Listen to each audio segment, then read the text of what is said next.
क्या TikTok use करना safe है? कुछ ही दिनों पहले TikTok crossed 1 billion downloads world wide. इसका मतलब है कि 1/7 of the world population is using TikTok. इस ऐप पर किस टाइप का कंटेंट होता है, वो क्या सोशल मैसेज देता है, वो अच्छा है या नहीं, ये सब बात की बात है। Right now I want to share with you something very dangerous that I discovered about TikTok. You think that I am making sense? इस वीडियो को शेयर जरूर कीजिए क्योंकि इस वीडियो से किसी ना किसी को हेल्प हो सकती है। आज एक्चुअली मैं बहुत एडवेंचरस फील कर रहा था तो मैंने टिकटॉक डाउनलोड किया और मुझे एक काफी अजीब चीज रियलाइज हुई। यू सी, जब आप कोई वीडियो रिकॉर्ड करने की कोशिश करते हैं तब टिकटॉक आपसे आपकी कैमरा की, ऑडियो रिकॉर्ड करने की और SD कार्ड एक्सेस करने की परमिशन मांगता है। ये सारे परमिशंस मांगना बहुत सारे ऐप्स में कॉमन होता है, लेकिन प्रॉब्लम उस चीज की है जिसकी परमिशन टिकटॉक आपसे मांगता नहीं है लेकिन फिर भी डेटा आपसे चुराता है। That's your location.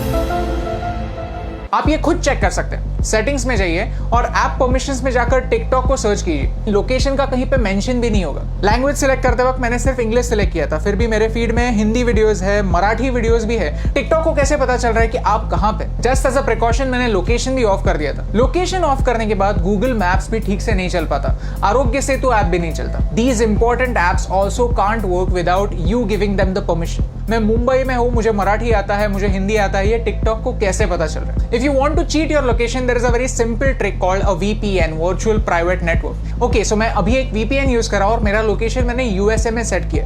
On YouTube all the ads that I am getting over here are from the US। So मैंने YouTube को ट्रिक कर दिया। एज यू कैन सी मेरा हॉटस्टार नहीं चल रहा है और मजे की बात यह है कि अगर मैं टिकटॉक पे जाता हूं तो I can see all the same videos. So how is TikTok doing it? I found the answer.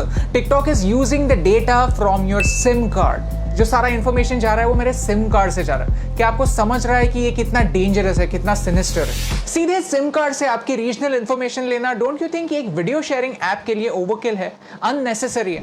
And the worst part is इसके बारे में कोई वार्निंग नहीं है। द ऐप जस्ट सेज कि we will automatically collect it, that's it. ये discover करने के बाद मैंने टिकटॉक की प्राइवेसी पॉलिसी कंप्लीटली पढ़ी और उसमें मुझे कुछ ऑब्जेक्शनेबल पॉइंट्स दिखे। If you link any social media account to TikTok then TikTok वहां की इंफॉर्मेशन यूज कर सकता है आपके बारे में जानने के लिए। टिकटॉक कंटेंट डिलीवरी के लिए HTTP सर्वर्स यूज करता है, HTTPS नहीं, सिक्योर्ड सर्वर्स नहीं। तो ये सर्वर्स हैक हो सकता है। इस वीडियो में किसी ने डेमोन्स्ट्रेट किया है कि कैसे ऑफिशियल अकाउंट से एक गलत मैसेज फॉरवर्ड हो सकता है। आपका अकाउंट डिलीट होने के बाद भी टिकटॉक जब तक चाहे आपका डेटा उनके सर्वर्स में रख सकता है। और मेरा टिकटॉक के साथ सबसे बड़ा प्रॉब्लम है आर्टिफिशियल इंटेलिजेंस। कि ByteDance जो टिकटॉक की पेरेंट कंपनी है वो एक आर्टिफिशियल इंटेलिजेंस कंपनी है। उनका प्रोडक्ट कंटेंट क्रिएशन का प्लेटफॉर्म नहीं है, उनका प्रोडक्ट है algorithm. You see, China wants to be a superpower in AI by 2030. Computer की भाषा क्या होती है?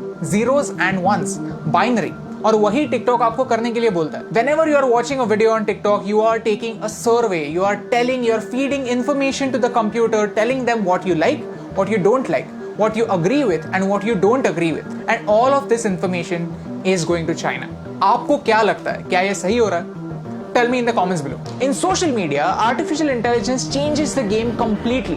कंप्यूटर डिसाइड करता है कि आपको क्या देखना चाहिए और क्या नहीं देखना चाहिए। सर्च का ऑप्शन ना होने की वजह से प्लेटफॉर्म कंट्रोल करता है कि आप क्या देखेंगे और ये एक बड़ा प्रॉब्लम है। ओके, सो चाइना पर आता है। चाइना में ऐसा लॉ है कि if you are a Chinese company, then you have to share the data that you collect with the Chinese government. And because of this, Indian ministry of defence ने armed forces को 42 apps अपने phone से delete करने के लिए कहा। India does not have a proper data protection act. We ourselves need to be extra safe. China में freedom of press है ही नहीं। पूरी प्रेस गवर्नमेंट के कंट्रोल में। Syria, Saudi Arabia, Afghanistan, Somalia, ये कंट्रीज भी फ्रीडम ऑफ प्रेस की स्केल पर चाइना से ऊपर आती हैं। और यही सारे रेस्ट्रिक्शंस उन सारे लोगों पर भी अप्लाई हो जाते हैं जो चाइनीज एप्स यूज करते हैं। Start talking about Tibet, start talking about Hong Kong, start talking about Taiwan. अगर आपका वीडियो स्ट्रेट अवे बैन नहीं हुआ तो वो ज्यादा लोगों तक नहीं पहुंचेगा। यू सी, आज चाइना को तिब्बत से प्रॉब्लम है, कल अरुणाचल प्रदेश से भी हो सकती है, लद्दाख से भी हो सकती है। If you can't talk about this stuff, how will you know about it? How will you raise your voice? And by using these Chinese apps we are supporting China's version of the internet.